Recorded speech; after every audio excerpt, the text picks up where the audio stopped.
Welcome to the Combat Lounge. I am your host, Phil Robinson, and today we got a special interview for you all to see. We have Bellator heavyweight contender Daniel James, fresh off his Bellator 293 win over Marcelo Gomes. And we're going to get into some of the things that he does in the community, some of his fight strategies, all that and more coming up for you on the Combat Lounge. Let's start the show. Now fires back. Oh, there's Fury with the right hand. Wilder's hurt. He wobbled. He almost fell over to the ropes. He is close to going out.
All right, now that we're back, without further ado, we have Mr. Daniel James. Daniel, what's up, my friend? How are you doing? What's up, man? How you doing? Hey, you are fresh off a tremendous comeback knockout over Marcelo Gomes in Bellator 293. We were talking earlier off stage, but for those who don't know, you started off pretty hot, dealt with some adversity, and came back in incredible fashion, knocked out Mr. Gomes with an uppercut, and cemented yourself as one of the top heavyweights in Bellator, and even called out the champ Ryan Bader for your shot at the belt. Yeah, it just I had to make the move. It was respectful though. Yes, it was. In fact, one of the nicer call-outs that I've seen. And, honestly, I know that controversy is what sells, but in a sport like MMA, it's refreshing to see somebody do it almost kind of like in the way that GSP did it for Matt Hughes back in the day. Said, look, man, I'm not this dude to come out here and talk no junk, but you the champ, you got the belt, I want it, we got to get it on. Yeah, I just said it, man. When I was walking to the arena, I saw Ryan Bader standing out there with his people, his buddies and friends or whatever. Mm-hmm. And I was walking. Everybody in the lobby saw me walking with my coaches, and we walked. We was on a mission, and and Ryan Bader saw me walking up, and we wound up shaking hands and just like he was like, "Man, good luck tonight." I'm like, "Man, appreciate it." And I say, but and he was like, I see what you're doing. I say, make it happen. We can make it happen. And I say, I know, because I know somebody already got the title shot already, but I know that people would love to see that James versus Bader thing. Oh, without a doubt. I would love to see that too. Especially in the way that you accomplished the job against Gomes. So before we move forward and talk about the champ, let's talk about Gomes. That fight started off in an interesting way. You caught a kick, you took him down, and it looked like you were in prime position to finish the fight early. You want to take us through that? What happened? Yeah, he threw a kick. First he threw the two calf kicks, and then I guess he tried to get a little spicy and throw an up kick. Mm-hmm. So I could see things like that coming. You know what I'm saying? Like, I really watched people the way they move. So I saw it coming, so I was able to slip it and, you know what I'm saying? Because I'm always working those type of things. Slip it and grab it. Right. And when I grab it, I went to take him down with it. What happened was I wound up hitting my lip on his knee. Ooh. When I got to the ground. So it kind of threw me off a little bit because I was in top, but I try to stay in top position and wheel punches on him so he could at least feel it. Right. he tried to go for an arm triangle. Right. But when he tried to go for the arm triangle, I was still coming out like, damn, my tooth was stuck in my lip at the bottom. So I'm like, fuck, you know what I'm saying? So I was able to recover and just do a light damage on the top, just to let him feel my presence, you know. Right. And then he wound up getting up. When he got up, as he was getting up, I was dropping my weight on him to make it feel like he was lifting something heavy up. Right. So I knew he was gonna ride the cage for a little bit. So you know what I'm saying? Right. And yeah, man. So it started off shaky. Yeah. So then he it was obvious that he didn't want that stand up with you because the hands were landing and he went to the kick, like you said, he went to the kicks early. And it looked like the kicks was bothering you. I'm not gonna lie, because the calf kick is an unblockable kick, or pretty much an unblockable kick. It's pretty much unblockable. Yeah. And it was landing, and I could see that it was causing that discomfort, let's say. Yeah, man. That shit hurted so bad, bro. I take some kicks, but damn, Celogon was throwing them boys. Yeah, he was. So much so that my man Cade, he seen you leaving the arena looking like an old 70s pimp with your cane. I know, man. My buddy went and got me a cane. He said, bro, I got you a cane. I say, bro, I said, I'm gonna make it look cool though. That's right. You're gonna give me that cane, so when I walk with this limp, you're gonna know what it is. For real. I love it. It. But so we went from the kicks, and then he tried to impose that wrestling, which, like I said, really just went to show that he had zero intentions of trading them hands with you. Yeah, his wrestling wasn't wrestling. It just the leg that he kicked was really fucked. It was damaged. I felt the swelling in the leg, and I was just like, man, I hope ain't nothing broke on my leg. I'm like, clearly ain't nothing broke as I'm walking. Right. And I'm putting them on me. So that leg was tender and swollen, and that thing, because he kicked me in the same spot. Ooh, that's the worst. So that's the worst, you know? Yeah. And then so he kicked me in that same spot. What he did was he took his back foot and he was able to trip that leg, because I had no weight on that leg at all. I was basically fighting him on one leg. Right. I threw that whole combination on one leg. You know what I'm saying? So I was fighting him on one leg. So when he took me down, I didn't panic. You didn't see me panic at all, you know? No. In fact, I can attest to that, because even the whole time while you was down on the mat, showed working through his wrestling, his jujitsu, we'll say, that you were able to talk to the ref, locate the ref, and continue to protect yourself and move out. And you took a little bit. You took some shots. I'm gonna give that man his credit. It wasn't like you was down there just holding each other in a warm embrace. I ain't feel that shit. Oh, you didn't feel that shit? I ain't feel that shit. Okay. You tough, brother. That's why you in the No, I really didn't know. I just feel like it's just scoring points.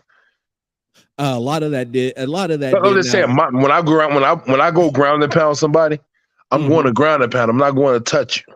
Right. Yeah. And that's that's me. I feel like, damn, dude, I'd be punching the shit out of me. You know what I'm saying? Like, you tapping me like this? You know, I'm like, you trying to like really let me get up? You know? So, well, you know, a lot of that come from where it comes down to your upbringing and where you from. I'm from the Bay. I'm from the Bay. Okay, and look, we don't play out there in the Bay. You from the Chi, and I know that they don't play out there neither. And when you got a man down, I keep it real. I'm from the school of wrestling. I tell my kids now, what do you do when you got a man down, son? Put the boot to him. Yeah. Right. Said, make sure he don't get up. That's what you do. Hell yeah. But gotta put it on him, man. Yes, sir. We ain't playing no games out here at all. And so moving through that, you was able to weather that storm, and that storm came from about halfway, maybe a little bit more than halfway through the first, and all the way through the second. And it's because it wasn't a championship fight, you were only going 3 rounds. And so going into the third, we was going 5 rounds. Oh, were you? Was it 5? That's right. It was 5. Excuse me. That's bad knowledge on my part. I Yeah, we apologize. was going 5 rounds.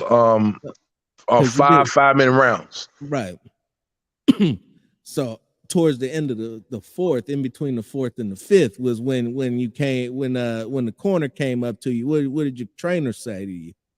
I walked to the when I got up, I walked to the corner and I told my coach, I say, yo, I can't, that calf kick is a beast. Mm-hmm. I'm like, I gotta do something. I gotta figure it out. I say, I'm gonna go southpaw. He say, you wanna go southpaw? And my box coach said, you wanna go southpaw? I said, yeah. And my head coach said, now we ain't going southpaw today. We still got some in them. I said, we ain't even got the hands moving the way we need to move them yet. He said, that leg good. It'll be all right. He said, just go out there and step on the gas and start throwing your hands. He said, go throw your hands. I need you to throw them right now from the start.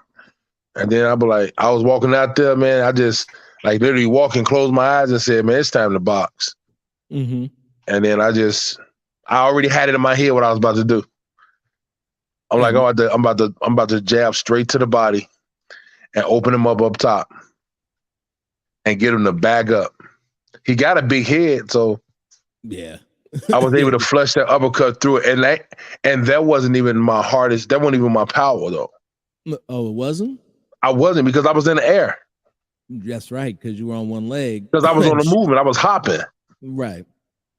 Because there was no push off the left leg to really get that hip engaged and that whole follow through. So when I did the uppercut, I really sat on that back leg. And it was just one of those shots that he caught him when he wasn't expecting because of the setups of the jab. Yeah, because I was about to hit him with a straight. And I just like, you know what? I'm already hopping forward. I'm shifting. I feel myself shifting right as I'm hopping. So when I came back up and hopped forward, I just turned in with the uppercut. And then when I did that, my adrenaline started to go. So I put my leg on the ground. I ain't feeling no more. And I just went for the hook and then back to the right hook. I'm like, I did not feel that leg no more until Big John McCarthy said, come to the center of the ring. I said, oh, I can't stand. And my coach was like, stand up. Don't let them see you weak. I said, I ain't weak, coach, but this motherfucker kicked me hard.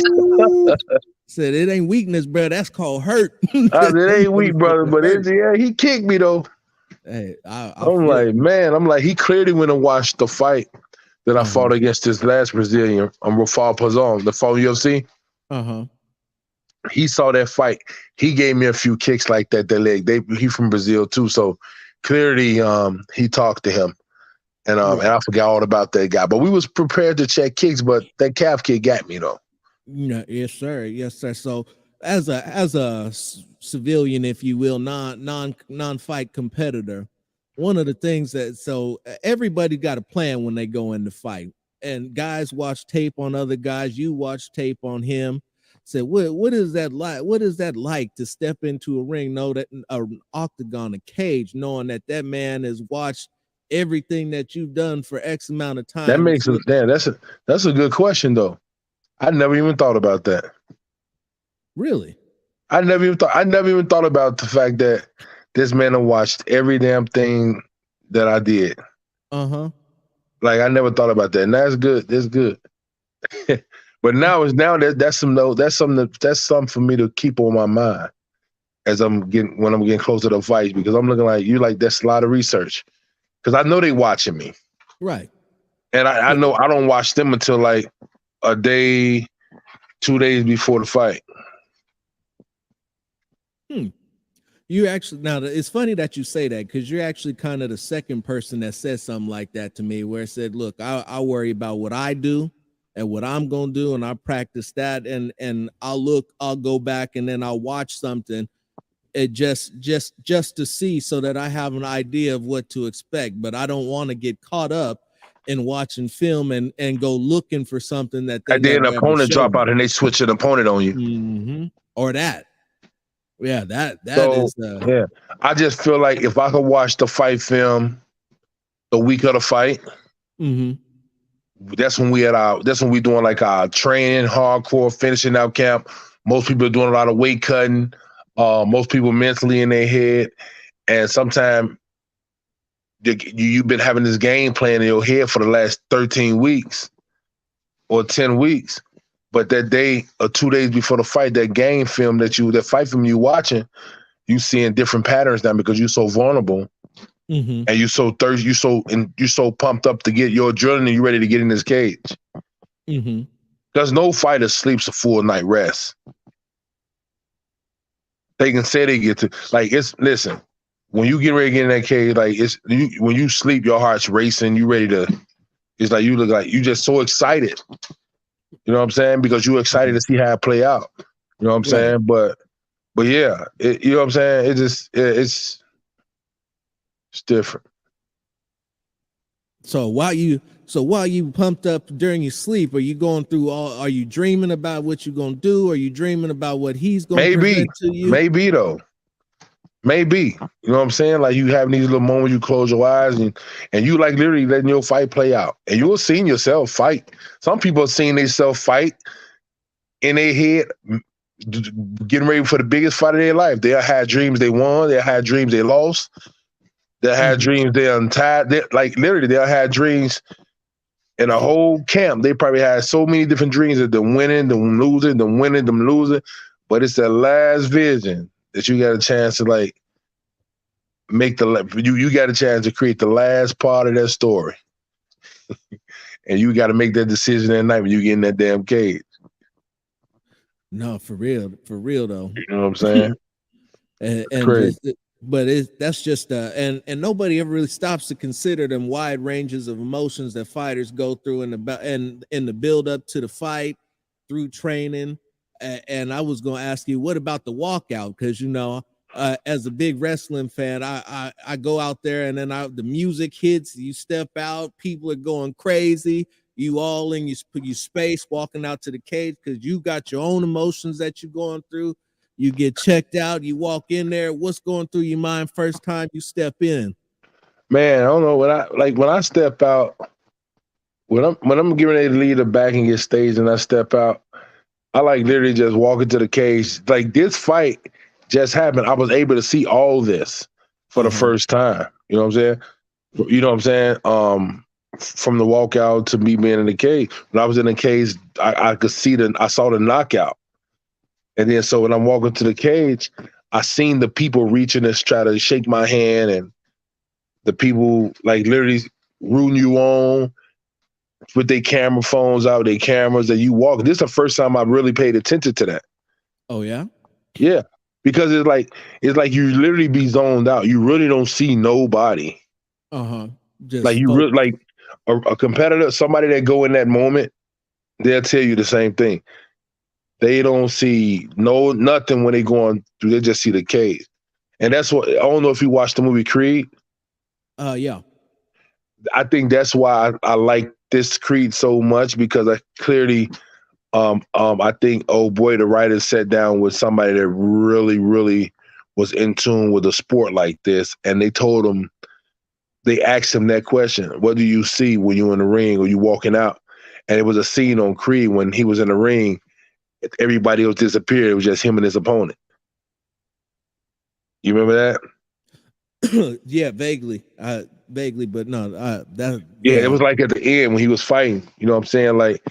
He was just all the odds was against him, and then everything just disappeared, just like him and his best friend in the ring, and they about to fight. And it's that's actually what you see. Everything everything just disappeared when that moment arrives, man. And that person, you about to knock him out, and he don't even know it. No, that makes sense. And from what I've heard, what I've experienced, and what I've talked to about other people who've done that, when it's go time, it said, especially heading into the cage, and a lot in every other sport except for MMA, boxing, you play it. Ain't nothing play. You don't play MMA and you don't play boxing. You can't play it. No, and so to be completely in the moment, focused on the task at hand, I can respect it and I can understand it. Because honestly, if it was me, that'd be where I was. Because I ain't gonna walk out in front of all these people and get my ass whooped. Right. But so I feel it and I understand it. And so but as having you here, that's one of these things that a lot of other people don't really get a chance to think about or even go through. They just see, oh man, XYZ is over here shaking hands, slapping everybody as he walks through. This guy not talking to nobody. He just about his business. The stroll to the cage is on fire. So Right. what's going through all of that, But now you told me, and so it makes that makes a lot of sense, because a lot of fight, and every fighter is different. Everybody processes goes through their processes a little differently. Yeah. But and I respect all of the approach, because as MMA, there's a lot of different styles. There's a lot of different beliefs, a lot of cultures, a lot of, and more importantly, a lot of different approaches. Yeah. So I'm not the one that like deal with the emotions though. Like I'm not the one that sit down on the couch and just be in your head. You know what I'm saying? Like I go and take me a walk. I go get food. Walk around the hotel or the neighborhood area with my coaches. Keeping me relaxed. You know what I'm saying? Keeping me relaxed and stuff like that. I had started crocheting. My buddy Maurice Green used to fight for the UFC. He with PFL now, and I remember Maurice Green first started crocheting, and I had started doing it. It started getting my mind off like the fight. Right. And I was able to like make a hats and shit. It was funny, man. But I think everybody got to find something so they can control those emotions, because those emotional dumps is crazy. No, for sure. Make you tired. For sure.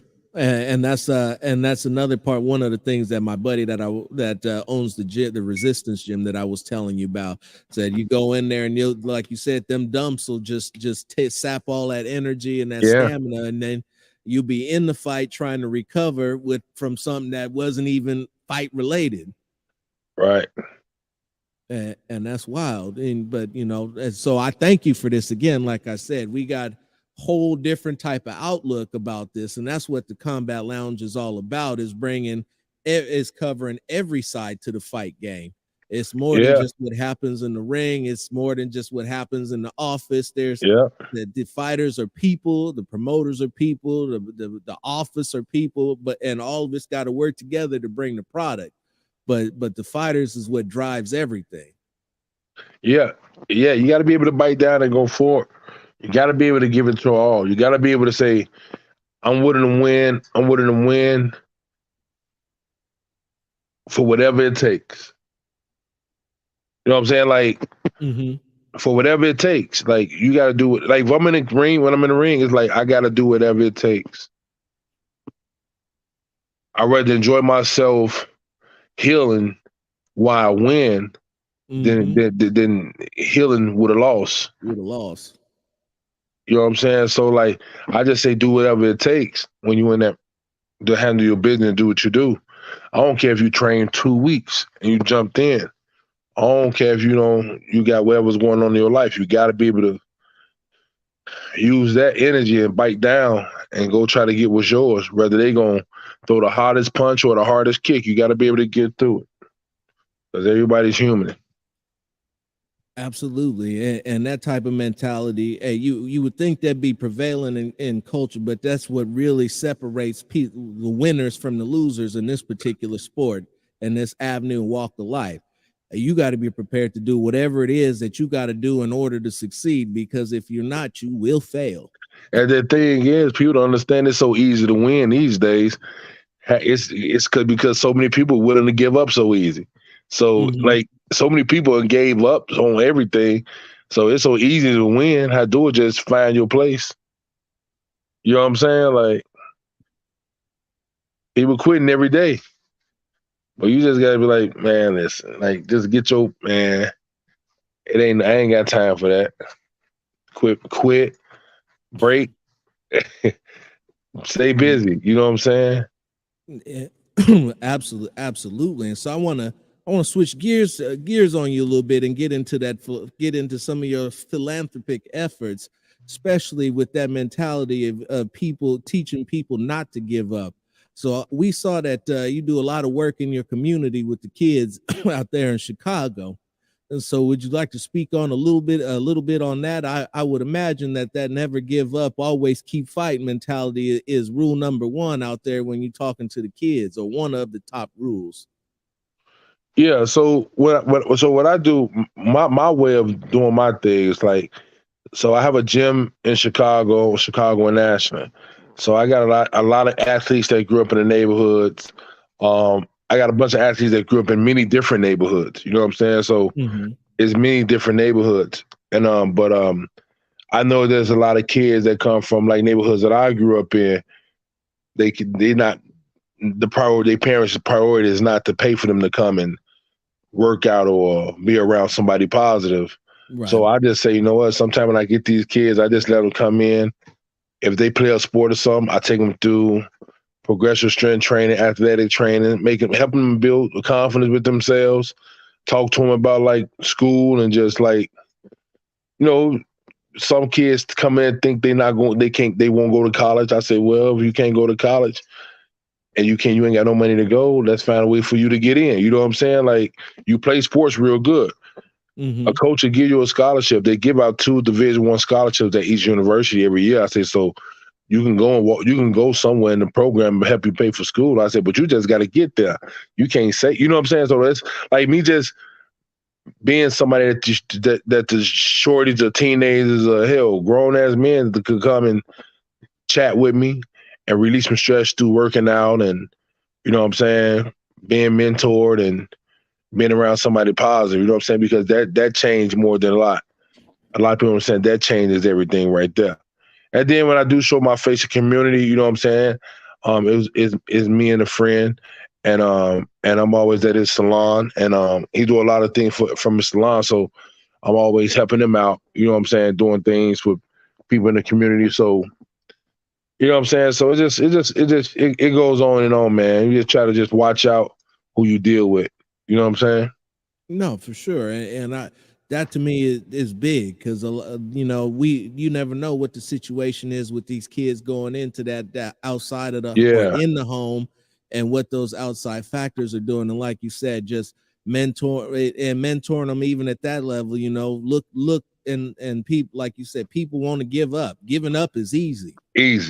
Finding a way to persevere, finding a way to make it happen is what's hard. That's that Mamba mentality. That's how you become a success, is by when people are looking for ways to give up, you looking for ways to succeed. And like you said, just in that brief example, you got a kid looking to get into college. Well, you know, saying the money's not there, so you got to find another way. You play the sports good. Okay, now you here, I can help you get better at the sports and get to where you're trying to go, and get you up out and make a better life for yourself. Because it comes back to what you were saying earlier about being in the fights and being in some adversity, one of them positions, and just refusing to give up, looking to find a way to turn the fortune around, turn the fight around, until you go from being on the bottom with this guy who's in top control to getting up and knocking a man out on one leg. Yeah. So that's just all it is, man. You know, it is. You know, it's not spectacular. You just gotta. Sometimes you just gotta be in place to do what you gotta do and make the best of it and make it happen. I just choose to end everything with a dynamite. I wanted to be what I wanted to be.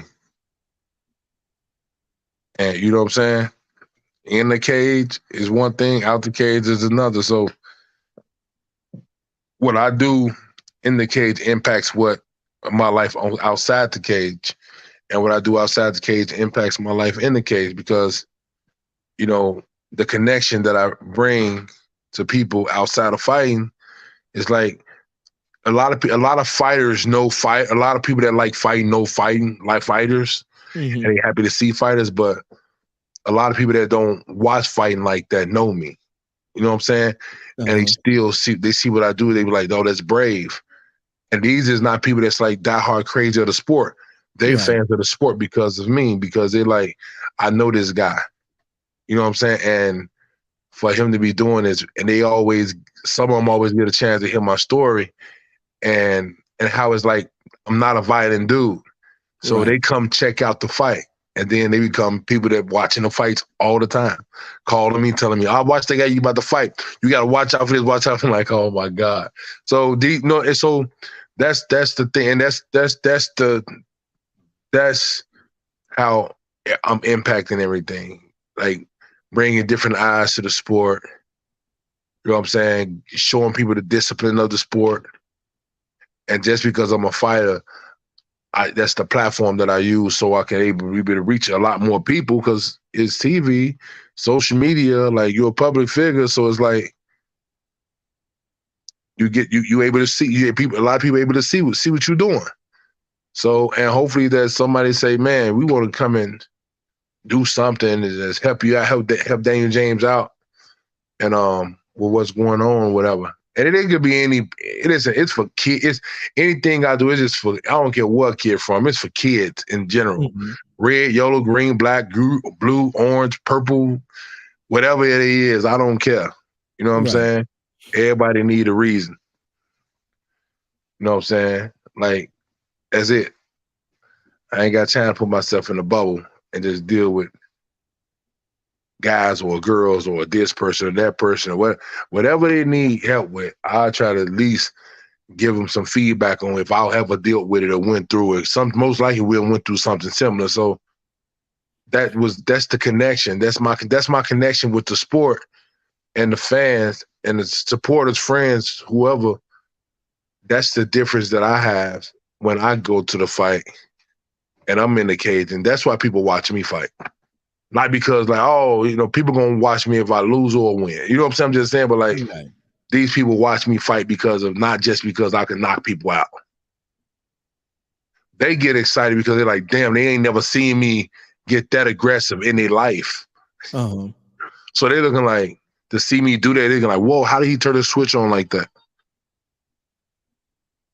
But no, man, I can go on and on about this all day, man. But yeah, man, but you know what I'm saying? It's a lot going on, man. But man, I do got a personal matter that I gotta handle and right on. And you know what I'm saying? For sure. So I thank you for your time, and if you just add just one last one, it'll be so. If we've been sat here for over a half hour, and I've asked a bunch of questions. What is one question that I have not asked that you wish that I had? You know what, man? I can't say, man. I ain't got no regrets for nothing. Fair enough. Ladies and gentlemen, Daniel James, heavyweight contender for Bellator, future champ coming up. I thank you for your time, brother. It has been a blast. Once again, thank you. I give my shout out to Bert for linking us up. And and I hope to speak with you again, be it all on show or off. Let's go. All right, my man. Take care, brother, and God bless. God bless you too, man. Thank you, man. Thank you for having me on, bro. You're welcome. You're welcome. And so, ladies and gentlemen, that is our show for you today. I thank you for tuning in, and we'll catch you later next time on the Combat Lounge. Now fires back.